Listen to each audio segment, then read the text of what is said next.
Chris Sundstrom, Jon Standing. It's great to have him here today. He will be visiting with us about some stories surrounding champion trees. I had the privilege of seeing some slides and they look absolutely gorgeous.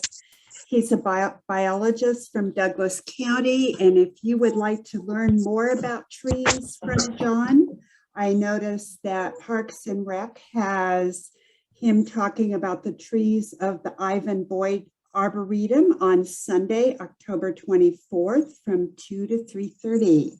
And here's Jon. Thank you, Chris.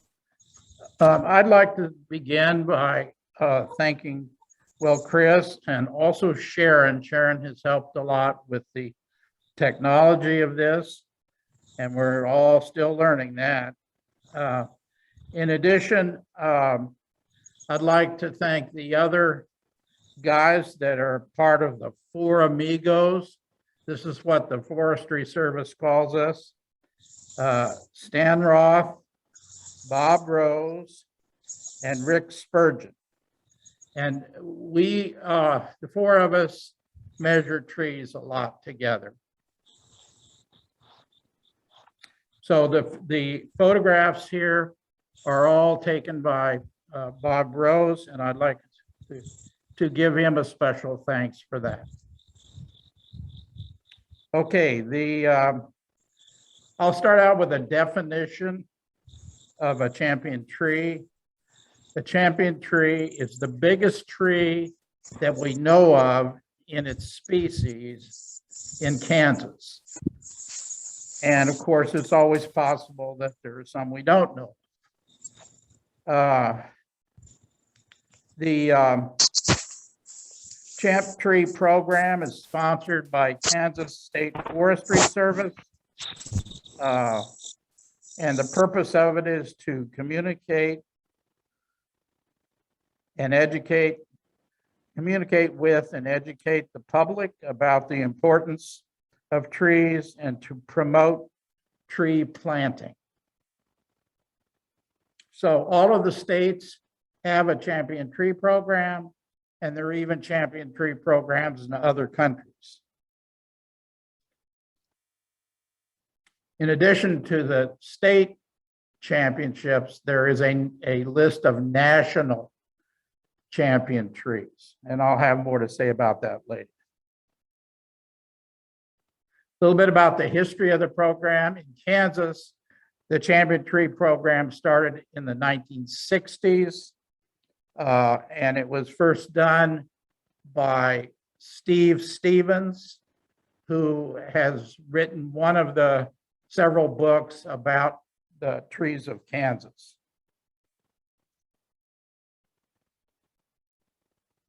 The current situation in Kansas is that we have a tree list of about 150 trees, 150 species of trees. And this is at Kansas Forests, plural, .org /champion trees. So you can look that up if you like. So very important to this is that we have the trees identified correctly. So that's something we do almost automatically every time we have a tree. And we to measure it. So I'll explain a little bit about how we measure trees. There are three different measures that we use. We add those three up and get a point total.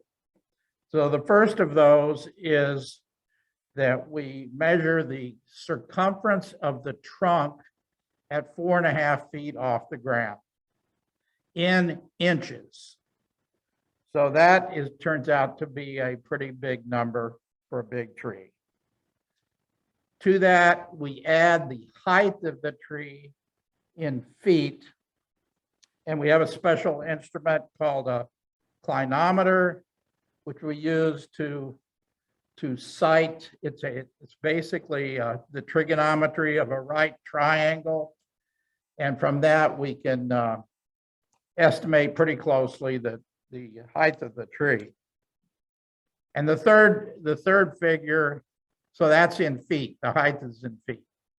The third figure is the crown spread of the tree.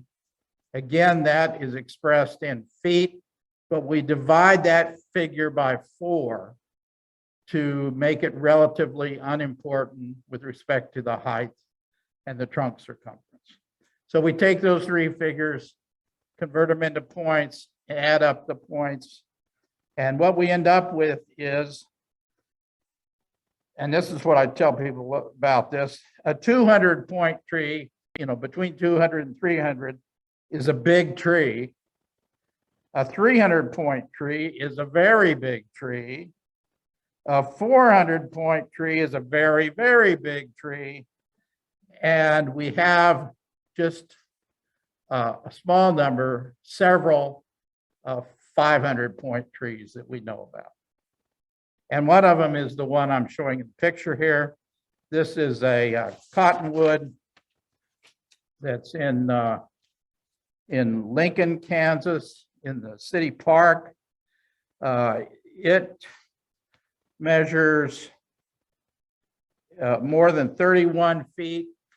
The trunk is 31 feet in circumference. If you think about it now, that would, it has a diameter, a trunk diameter of about 10 feet. So you take the diameter times 3, get the circumference. And it adds up in total to 516 points. This is one of the biggest trees in the state that we know of. So I have another one here next.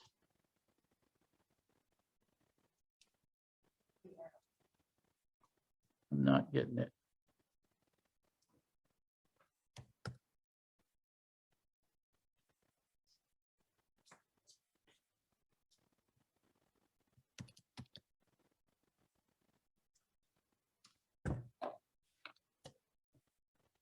It's not cooperating. One moment. There we go. Now, do I use that? You can right click on the mouse right here. If Okay. it doesn't work. Okay. All right, so this is another cottonwood. This is out near the town of Studley, Kansas. This is the biggest tree we know of at the moment in Kansas. It's 558 points.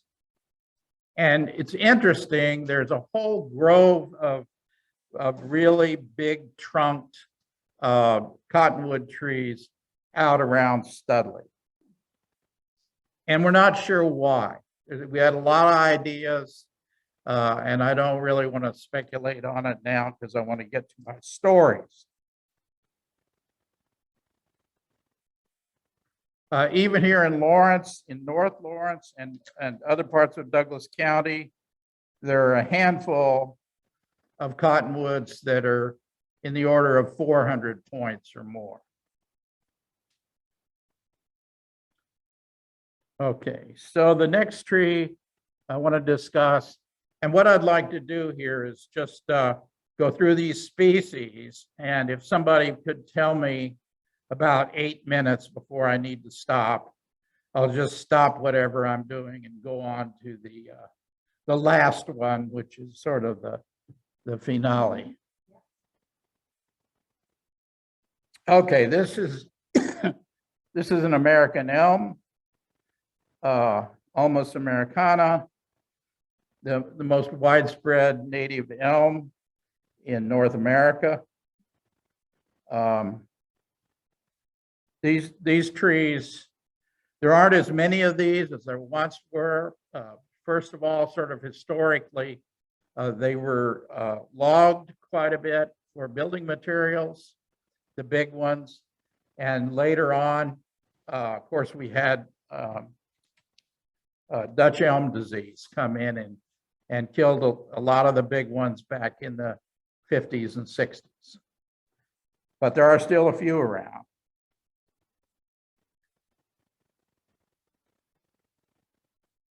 So this is the current champ, 21-foot trunk, 80 feet high, and about 104 feet crown spread for 363 points.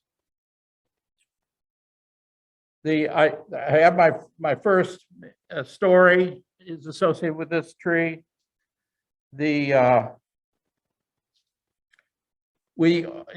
For this tree, we finally got a hold of the address or of the phone number for the owner, and he agreed to meet us in this pasture near Savonburg, Kansas. And before we got there, we were about a mile away, and I could see this giant canopy. And I was pretty sure we were in the right place because there weren't a whole lot of other trees. So anyway, we got to the pasture, and the owner was there. He led us through the gate, and we went down to the tree, and we kind of spread out. There were several of us, and we're looking at different things. And I noticed that underneath the canopy of this tree were a lot of cow bones. In some cases, even whole skeletons of cows. And I brought this along for my my prop of the day. So the owner, the rancher, was there, and I asked him, I said, do you know what happened here with all these cows, these dead cows? And he said, nope. And I said, if I had it to do over, I probably wouldn't have said this. But what I said at the time is, I said, well, I think I know what happened here. And he said, what's that? And I said, well, this big elm tree has been eating beefsteak for lunch. Not the slightest grin, right? This was not funny to him. So then I began talking about the weather and went on from there. So I still don't know for sure, of course, what happened there, but one can think of several possibilities. So the next story I want to tell also involves American elm.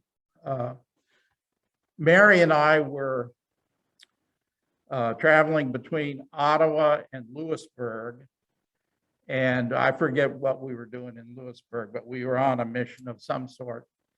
And I noticed a big tree to my left, and it looked like an elm tree, and went on down the highway and decided to turn around and go back and have a closer look. So this tree was right near the highway, and there was a long driveway or a lane that went down through a cornfield and then up into a hill. The hill was forested, but at the very top of the hill, it was kind of open a little bit, and there was an old house on top of the hill. The house was unpainted, and it looked, I could just barely see that the window on the second story was broken. Okay, so we were in a hurry, as I say, and I thought, well, I'll just wrap the tree. And what I mean by wrap is that sometimes when we're in a hurry, we can just do the circumference of the trunk and predict whether the tree is big enough to be of interest or not. So I took my tape and started to wrap it around the tree. And that's when I heard the gunshots. And it went bam, bam, bam. And then there was a pause, and then once again, bam, bam, bam. At that point, I dropped the tape, jumped back into the car, and went on. I told Mary, I said, we got to get the hell out of here. We went on down the highway, and she said, what happened? And I told her the story, and she said, well, I'm going to call the sheriff on 911. And I said, wait a minute, let's think about this.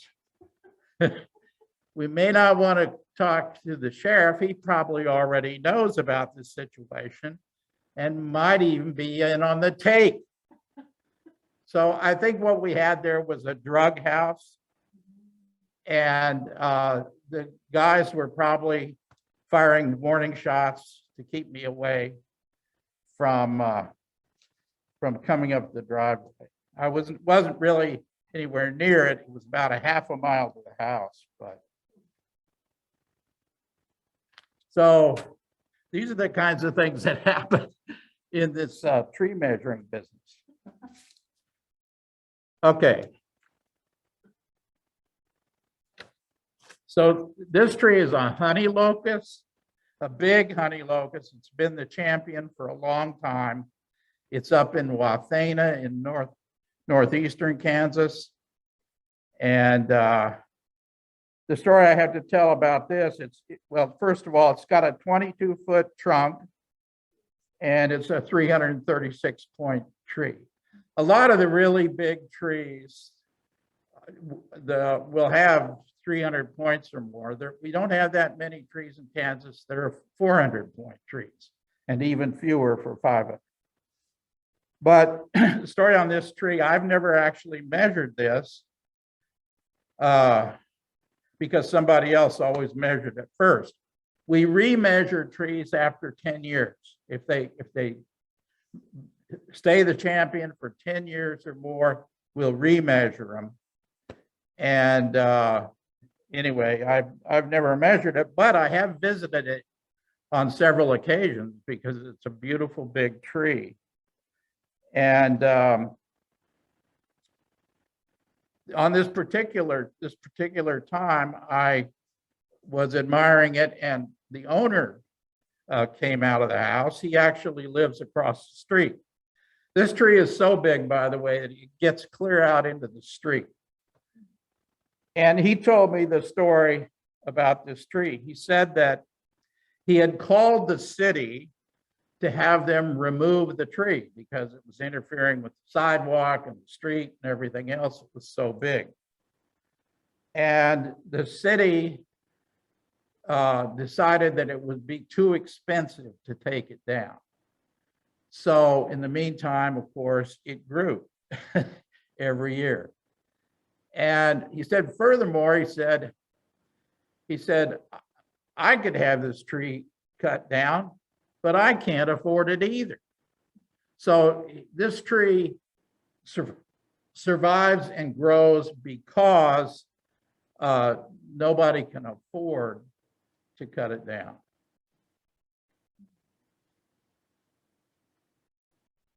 We have at least one 300-point honey locust in Lawrence.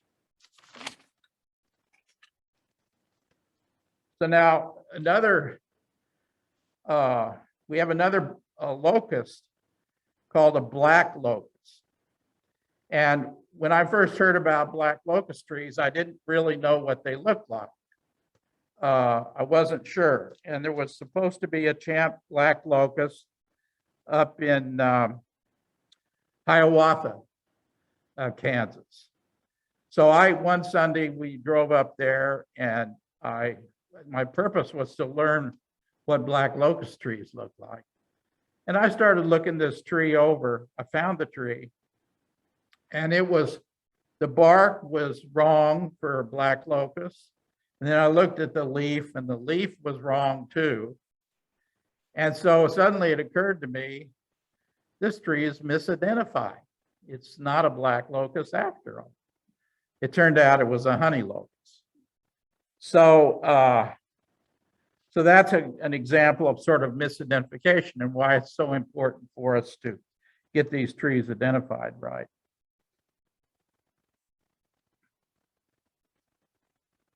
And by the way, the identification, we use field guides a lot.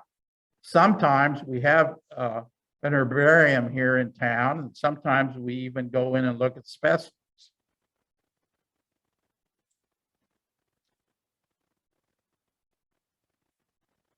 So the current black locust champion is in Baldwin. And I have a picture of that tree next. There it is. They don't get as big as honey locust, but still this tree is really bigger than it looks like in this picture. It's got a few dead limbs. Big trees are often old trees, and old trees have dead parts. And this tree is a little bit like that. I think there are a couple of black locusts in Lawrence. It's not a common tree in Lawrence. It's uncommon at best. But I think there are a couple that I know of that might be as big or bigger than this one in Baldwin.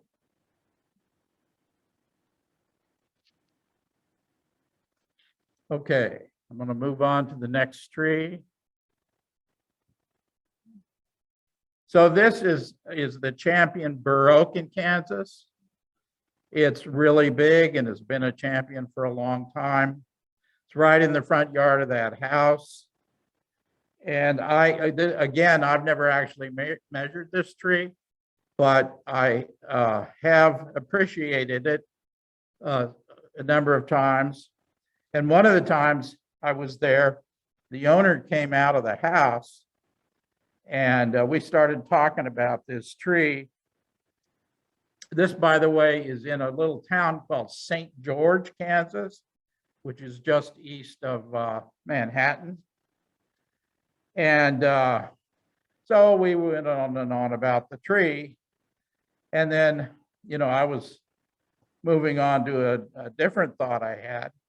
And so I asked him, I said, do you know why St. George, Kansas is called St. George? And he responded, he said, no, but he said, I know one thing for darn sure. There ain't no saints in St. George. And of course, I don't know what that means. I'll let you folks figure it out.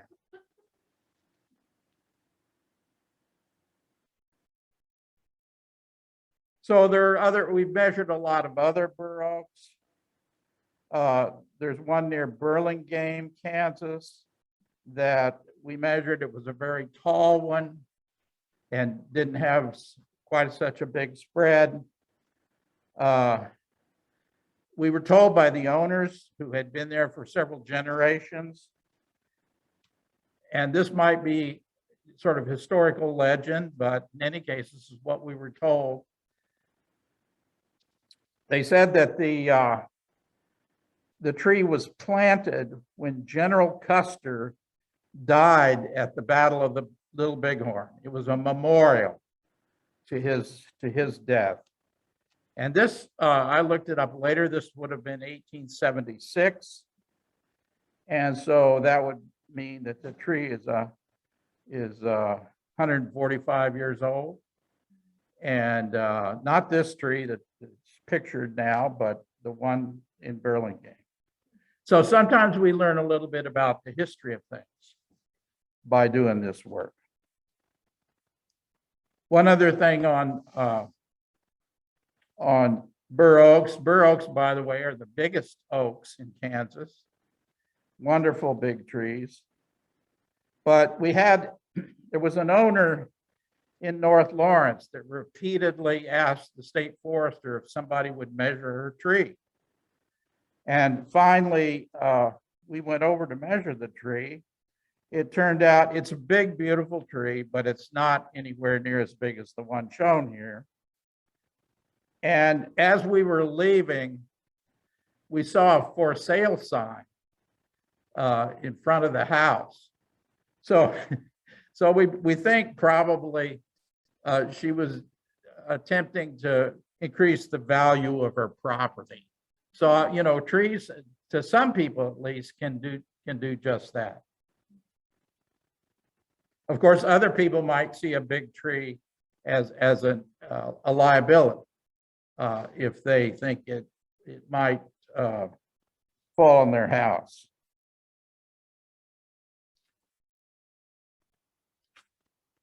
Okay. Next story is about a pin oak. This is just a pin oak that we photographed up on the KU campus. It's a pretty big tree, but it's not a champion.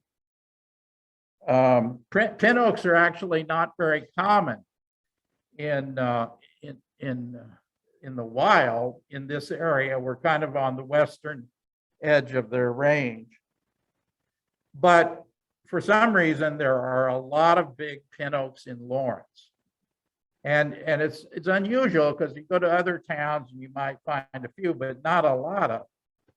So we have a lot of big pin oaks.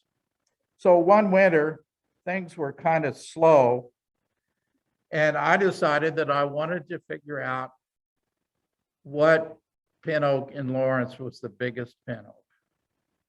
And the way I did this, I went all over town and I wrapped the trunks of trees. I didn't do the whole measurement, but just wrapped the trunks and found the 6 or 7 biggest ones in town. Then those 6 or 7 trees, we actually did the full measurement, and we came down, of course, we winnowed it down to one tree that we said was probably the biggest one in Lawrence. And that tree was a tree over on Vermont Street.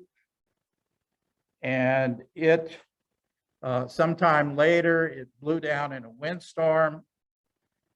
But there was another big one a block down from that one. And the second one then became the champion tree. And then that tree, I discovered a short time ago, was cut down, probably because the owner got worried about it falling on the house. And so now we're looking for a new champion pin oak. We have some other options here in Lawrence. And then also there's some big ones in Leavenworth that we know about.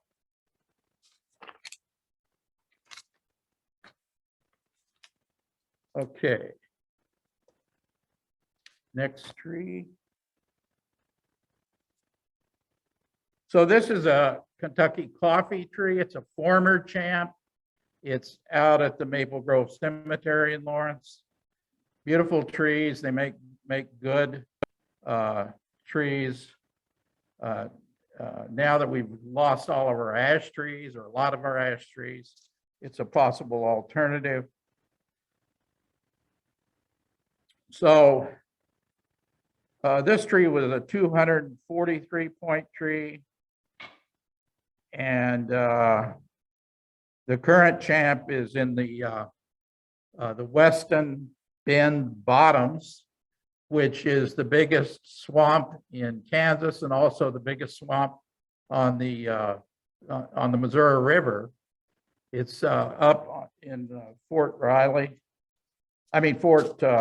Leavenworth, and there are a lot of big trees there. Well, anyway, the current champ Kentucky coffee tree is there. I have another story. I actually found 3 big coffee trees in North Lawrence. They were all about the same size.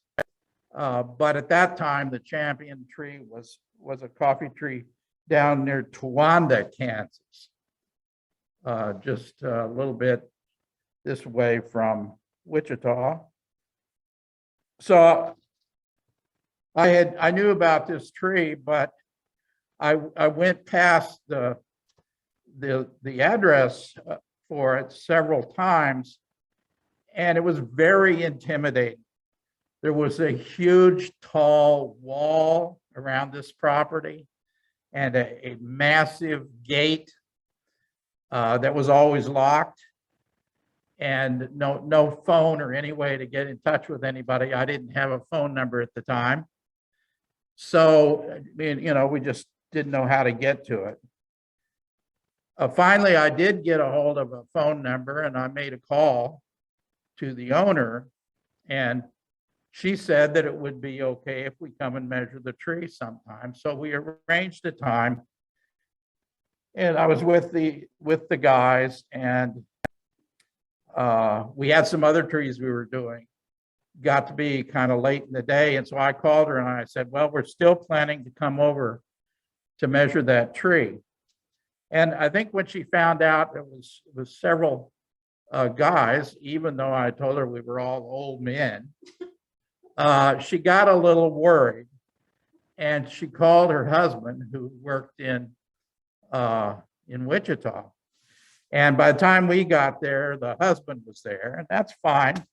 We went in, the gate was open, and we went in, and I got out of the car and started talking to him, and everything was going well. He said he'd be glad to show us the tree. It was a ways away from the house. So the next thing that happened, I was out there talking, and the woman of the house came out, and she had two huge bull mastiff dogs. They were the sizes of small ponies. And she had them on leashes, but she couldn't handle them. They were so big. And so they rushed out of the house. And then, I couldn't believe it, she unhooked the leashes. And of course, the dogs charged me, right before they got to me. I mean, these dogs were barking and huge and ferocious looking. Right before they got to me, the man said, "Down." And the dogs immediately melted into the dirt right below me. And so this was kind of a power play, to say the least. And of course, the power was the man of the house. He released the dogs, and then they started jumping up and barking at me right in front of me. And so this was a little bit unnerving, to say the least. But it all ended when he took us down to the tree. We measured the tree. Later, I found out that the tree was a little bit smaller, even though it was the champion. It was a little smaller than the ones I knew about in North Lawrence.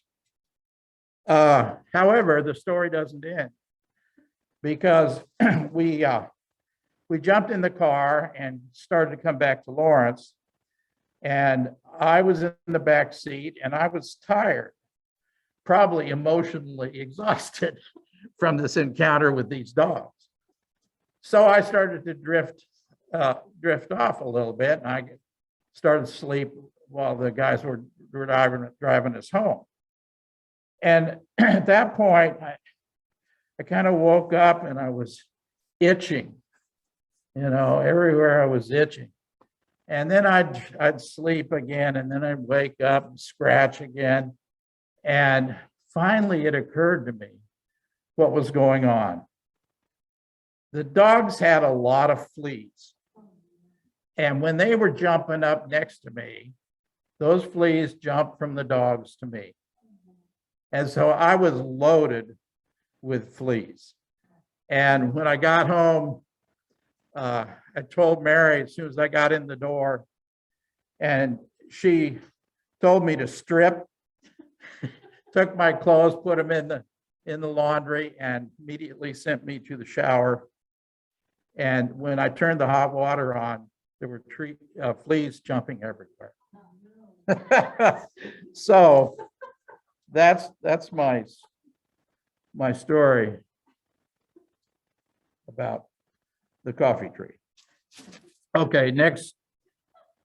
How are we doing on time here? A little longer? Okay. So this is a big ginkgo tree that is in Leavenworth. And ginkgos, of course, are exotic trees that originally came from China, but now they're all over the world. And they do really well in Kansas and a lot of other places. And even though they're extinct in the wild, there are a lot of ginkgo trees around. But this is a really big one. And I should say, just an aside, that this one was nominated for the Champion Tree Program by Jack Smith. Jack was the horticulture agent in Leavenworth County. He died a few years ago, but he had a passion for both for birding and for trees, and he has extensive notebooks that we still have on the trees, mostly of Leavenworth County. And he went around and he was just very interested. So he nominated a lot of trees. And Stan Roth did a lot of the measuring for him. And on some of those trips, that was a long time ago now, I was also involved in the measurement. There are more, up until recently, we have a lot of trees in Johnson County now too, but until recently, there were more champion trees in Leavenworth County than any other county in Kansas. And partly that's because of Jack Smith. There are some other reasons. It's also the oldest town in Kansas, and there's quite a bit of rain up there too. So, but anyway, the story that I have here about this tree. I call this tree the 6 dancing lady ginkgo. And the story is, I gave a class in Leavenworth on the champion trees of Leavenworth. And we were in a bus and we went all over Leavenworth and Fort Leavenworth and showed people these trees.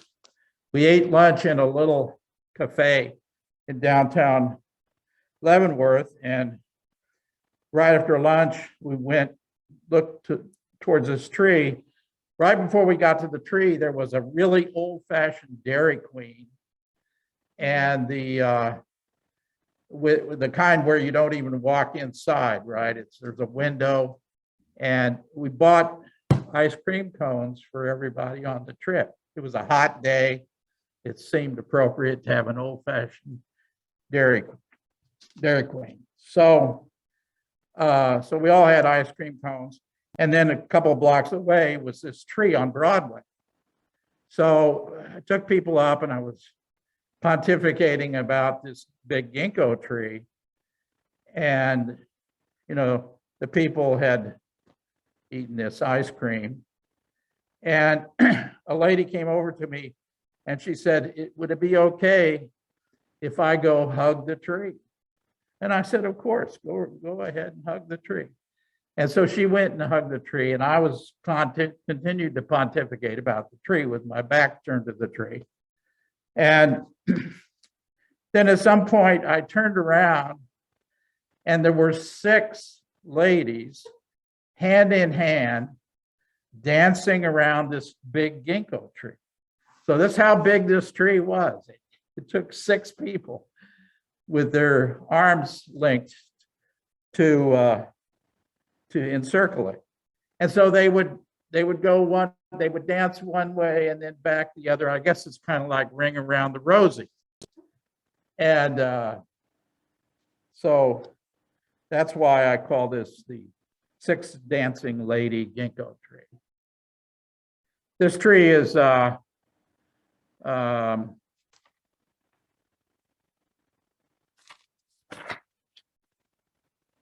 334 points. So it's really, really beautiful tree. Now, another little story about ginkgo trees.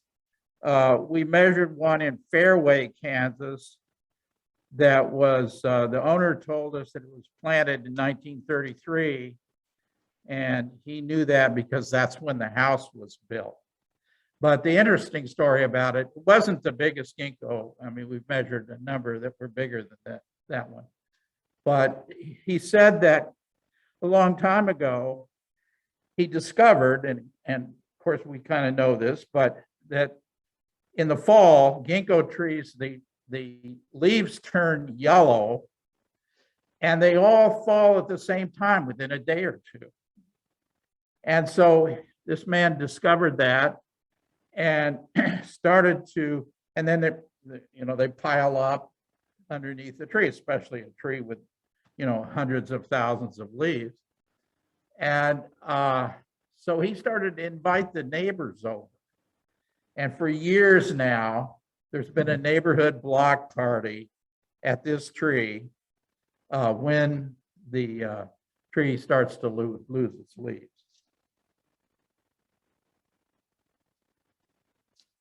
Okay, my next tree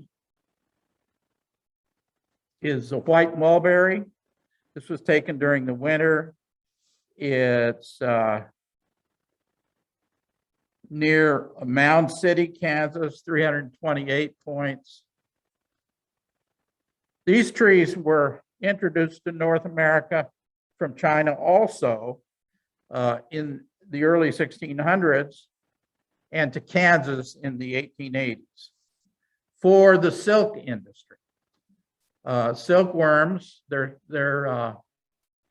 favorite leaf is the white mulberry tree. And so there was an attempt to start a silk industry, which failed eventually, but it was one of these historical experiments. And anyway, this current champ is pretty big, but I discovered a bigger one on a bus trip that I was on in northwest of Baldwin. Turned out that the tree was 24 feet in trunk circumference and 367 points. And the man, this was in a pasture also, and the man that lived there had lived there since he was in his 20s, and he loved this tree. And then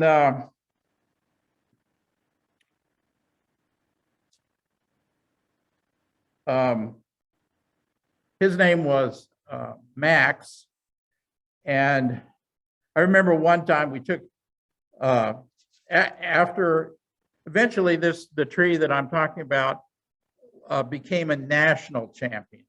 So it was big enough, and we do have a few of the Kansas champions that are also national champions. So it was both a Kansas state champion and a national champion tree. And we gave him a little plaque about this, and he hung it on his wall and treasured it. He was in his 90s, and one day he came out, and we took a picture of him. He was all dressed up, came out on his favorite brand new tractor, and so on. Well, anyway, Max died, and about a year after he died, the big white mulberry, a third of the tree blew off in a windstorm. So all of a sudden, it was no longer a state champion or a national champion because it was too small.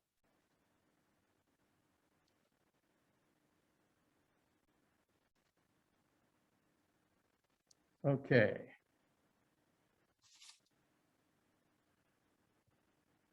So this is the next tree. This is an Osage orange, also called a hedge tree. These were important to the Indians. Actually, the natural range of the Osage orange is quite small, and it's only in small parts of Texas, Oklahoma, and Arkansas, but it was moved around widely by Indians and then later by white settlers for natural fences before we had barbed wire. And then after that, for fence posts because the wood is very hard and resistant to rotting. So this is the current champ. It's in Emporia. It's a 324-point tree. We've measured a number of 300+ point trees in Lawrence, especially around KU. There are 2 or 3, and also in other parts of Douglas County.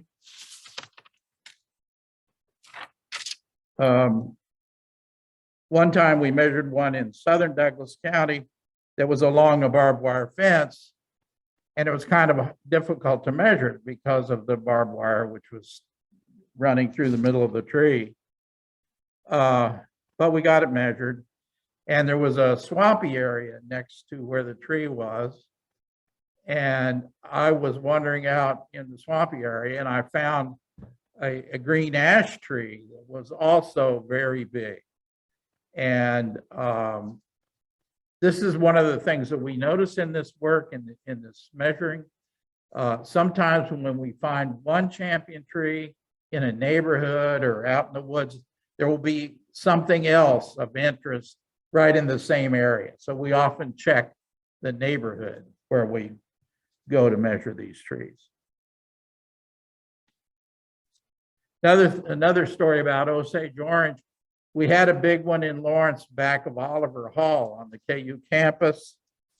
And that tree got in the way of plans to build a building in what they now call the central campus.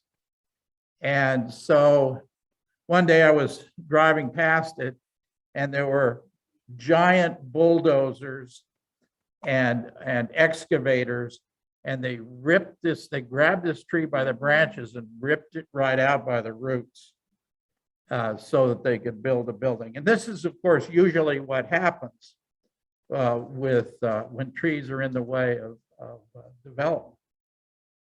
However, I know one case, it was a great big Osage orange tree in Olathe that was in an old neighborhood, and that tree was actually saved. The city bought the whole neighborhood and turned it into a parking lot, but apparently they saved the tree. I haven't seen it yet, but I guess it's still there. Okay, how are we doing on time? I need about 8 minutes. We have about 11 minutes left, and we have some questions. Okay, but it's okay if I take another Yes. 11 minutes. Okay, I'll just talk a little bit about still another tree. You'll have to just stop me because this goes on and on. Okay, this is the champion hackberry tree, common hackberry. This is in North Lawrence. But I want to start out telling you about a hackberry in Osage, Kansas. We were leaving Osage. We had just measured one of the big red cedar trees in that area, and we were accelerating going out of town, and I spotted a huge canopy above a 2-story house that was about a block over from where we were. And so Stan turned the car around. We went back and checked it out, and it turned out it was a big hackberry tree, 300 and some points. But that tree, a couple of years later, so it became a champ, but it blew down in another windstorm and actually made the local paper. And then after that is when I found this one in North Lawrence that became the champ. The man that owned this tree was another guy that was 100 years old. And he told me that he had known this tree since he was 14. And he said it was a big tree then. And here he was 100 years old. He also has died, but the tree is still the champ in North Lawrence.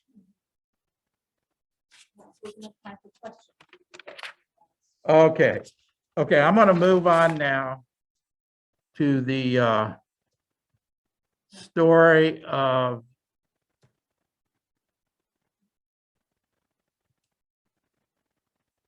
the bristlecone pine tree in Kinsley, Kansas.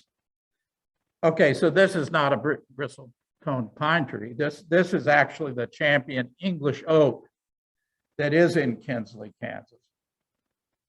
But it's significant because, as you'll see in a minute.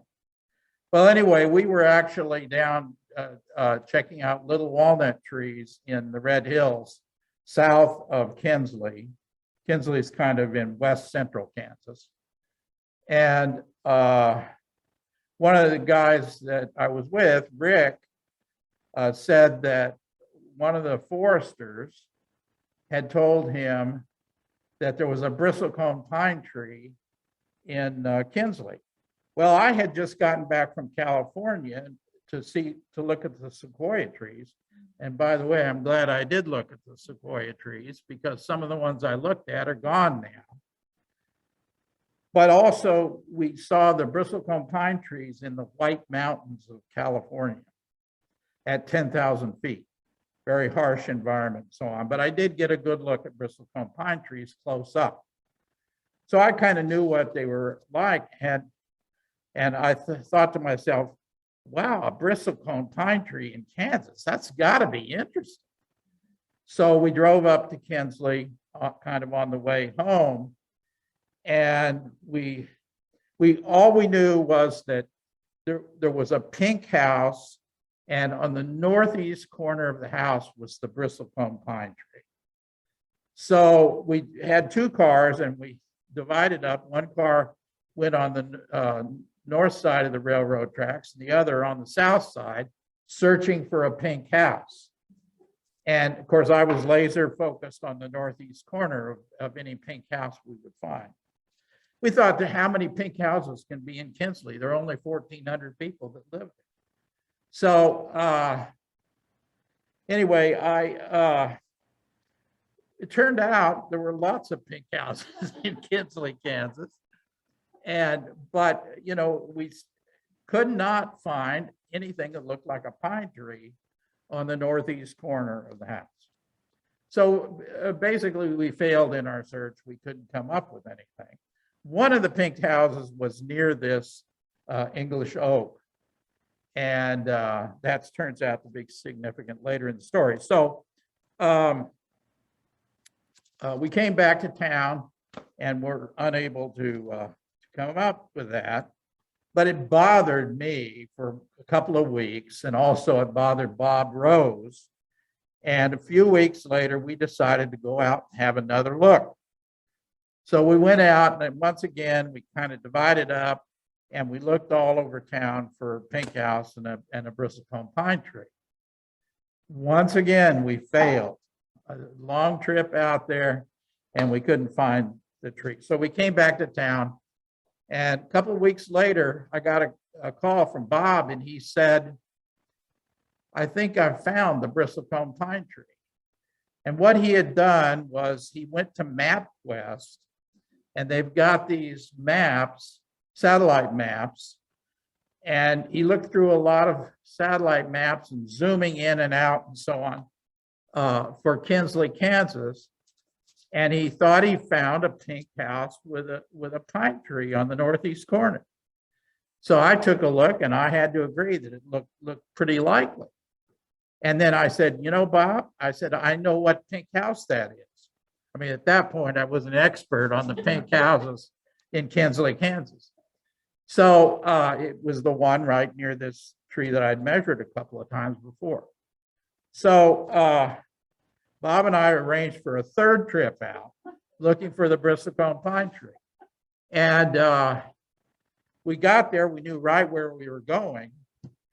And I got out of the car. There was no tree on the northeast corner of the house.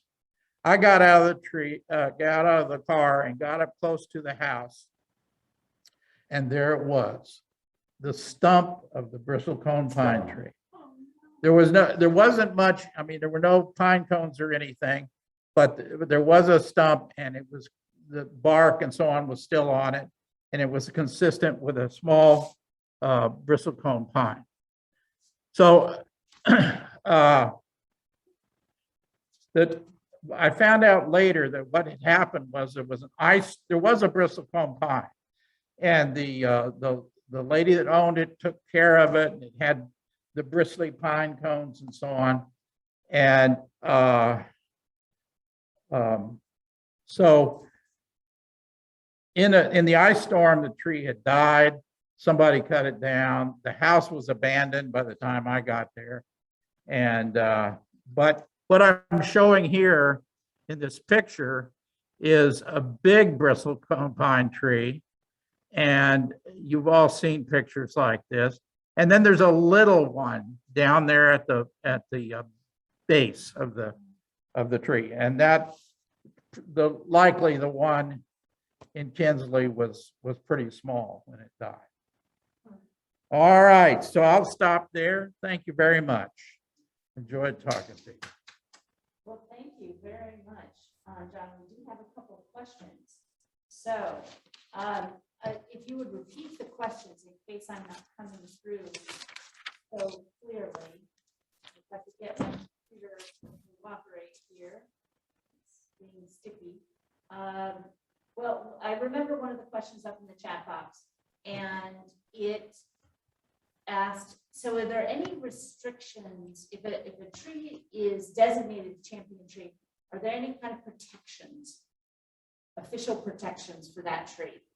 No, the tree is still, owned completely by the owner. There are several of us involved when we measure a tree. There's an owner, and we have to have the permission of the owner to measure the tree. There's the nominator, who is the person that first calls our attention to the tree, and is sometimes the owner and sometimes not. Sometimes it's somebody else. Sometimes I'm the nominator. If I find, it's whoever finds the tree. And then there's the measurer. And a lot of the work we've done is the measuring of these trees. But there are no special protections. Most of them do not have labels because that encourages vandalism.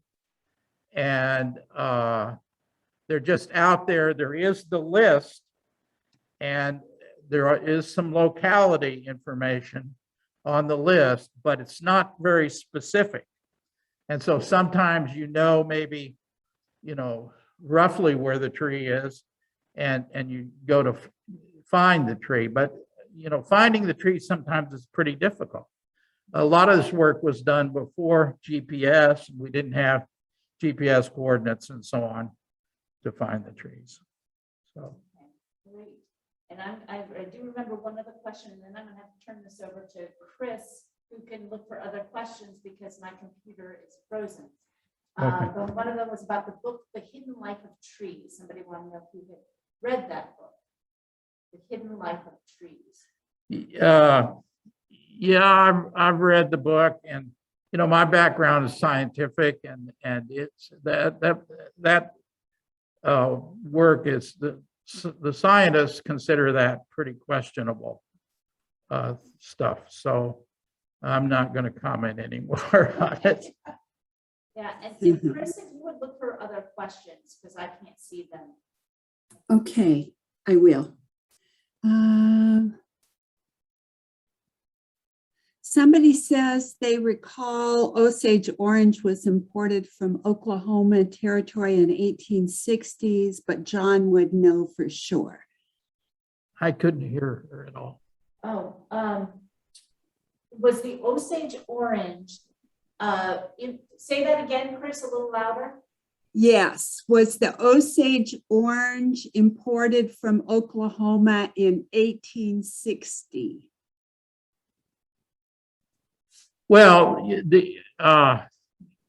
Somebody had said they thought. Yeah. Osage oranges were around before that when the Indians planted them for for the wood that they used in their bows, especially the Osage Indians. Mm. But there were lots more of them that were used in fences in the days before barbed wire. They were solid fences. They were said to be horse high, bull strong, and hog tight. I love that. I didn't see any more questions. Are there any live questions? I just can't hear her. Can somebody tell me? Oh, she's just looking out. Oh, She said, are there any live questions? From us? She's asking From you the too? audience for anybody on Zoom who might want to ask a verbal question. okay. What about you? Out here. My question was, how do you find the trees? But you have a nominator, so that answered that question. How do we find trees? Well, any way we can, basically. I mean, sometimes I go on what I call scouting expeditions. And we just go out and we look for big trees. Is there a list so that if you were interested in pursuing this? There is a current list, and it's available at the Kansas Forest Service website, kansasforests.org, champion trees. And there are about 150 trees on it now. I put the list in the chat. Okay, great. But some of them you can't get to, right? You can't, because they're on private property, far away from roads and things like that. Well, that's true. I mean, practically all of Kansas is private property, right? There's not really that much public property. Not roads nearby, so it can be hard to see, right? Right. But we almost always have the permission of owners to measure the tree before we do it. I have one little story to tell on that. One time we went to measure a tree. I don't even remember what it was. And we went up to the door and knocked on the door, and the owner came out. So we said, is it okay if we measure your big tree? And he said, hell no. And so this surprised me. And I said, well, why is that? And he said, old men like you shouldn't be climbing trees. Well, at that point, of course, I explained to him that we had these clinometers that we used to measure the height of the trees, and that we absolutely agreed that we had no business climbing tall trees. I have a question. Yeah. Nancy wants to know, is there another question? Nancy wants to know how many are native trees versus non-native trees. We have both on the list. Most of them are natives, but we have some non-natives. Our rule now is that it has to be on the American Forest National List to be considered a tree in Kansas. And what their rules are is that the tree, if it's an exotic tree from another part of the world, it has to be naturalized somewhere in North America. So naturalized, of course, means that it's not only growing, but also reproducing. So, I have a question. yeah. Okay, you talk about, the four of you. Do you have any people that you are mentoring to pass on your skills and Well, we're always looking for people that want to join us on our field trips. And there's mostly four of us. We're all volunteers and we're all old men. But we're always looking for other people that are interested in helping out too. Yep. I just wondered if you had a connection with KU with any of the programs there to get Well- young people involved? Well, our contacts are mostly with Kansas Forest Service. Okay. And one of the advisors for the Champion Tree Program is Charlie Barden. And some of you folks know him. He helps out. I don't think he measures very much, but some of the Forest Service foresters do. They do some measurement, but it's not enough to deal with all the requests. And so some of us that do it are just volunteers. Well, thank you for doing it. But yeah, Awesome. we're obviously having fun. Yeah. All right. Any other questions?